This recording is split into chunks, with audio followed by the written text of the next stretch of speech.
Some viewer photos here. Let's take a look at Matthew Serber from southwestern part of Virginia.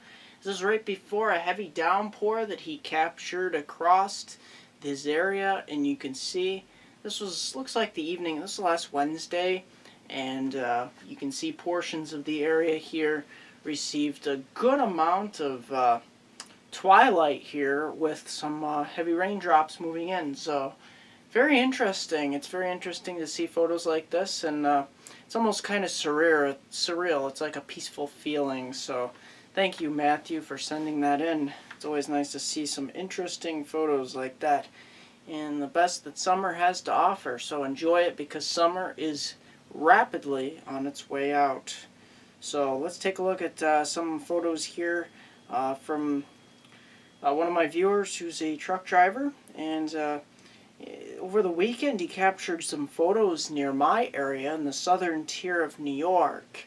And as you can see here, it's all these photos here were pretty much north of North 81, heading towards there we are, North 81 through Pennsylvania here, and as you can see down in Virginia, portions of Pennsylvania, and he was on 88 as well. So very nice. Thanks, Robert, for sending these in. 88 West, and of course he was also on 17. So thanks, Robert, for sending those photos in.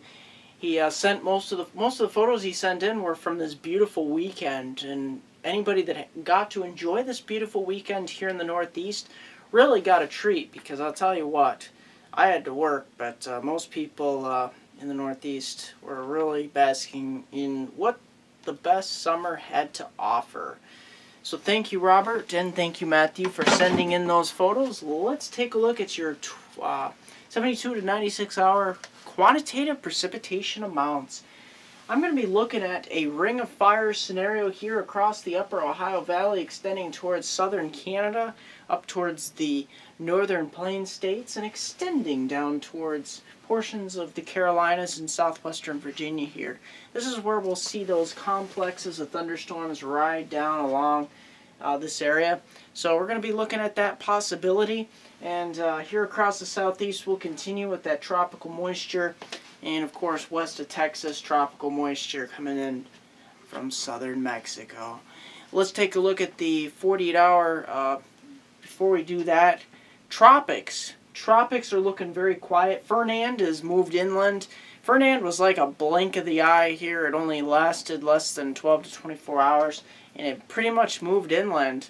Let's take a look at the 48-hour forecast for your United States view in southeast Canada.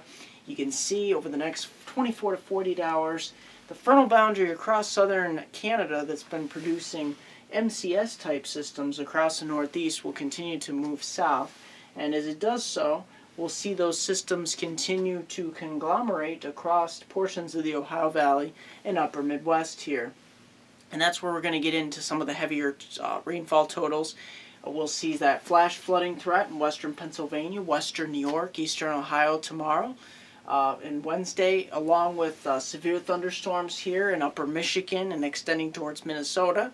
And here across the southeast, we'll continue that tropical moisture from Florida across the Gulf Coast and extending up towards portions of the plains here. And Thursday, that frontal boundary slips further southward across the mid-Atlantic, and that's where we're going to see a good deal of moisture here, continuing with that flash flooding threat, pretty much the same areas in Pennsylvania, Ohio, or a little bit further south in Virginia.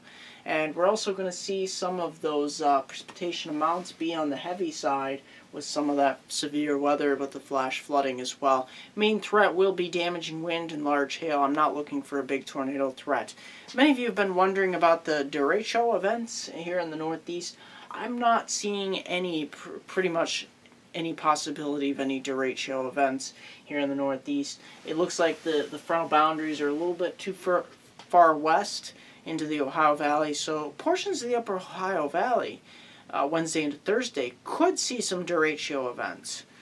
So we're going to continue to watch that here at MeteoMark, and stay tuned. The tropics are very eerily quiet. That's going to do it for MeteoMark. Like me on Facebook at MeteoMark. Subscribe to me on YouTube at MeteoMark.com. Here's a 5-day forecast for my hometown viewers in the Susquehanna region of the southern tier of New York and the northern tier Susquehanna counties of Pennsylvania. Take a look at this. We got a good deal of moisture here during the next couple days. Heading on into the day on Tuesday and Wednesday.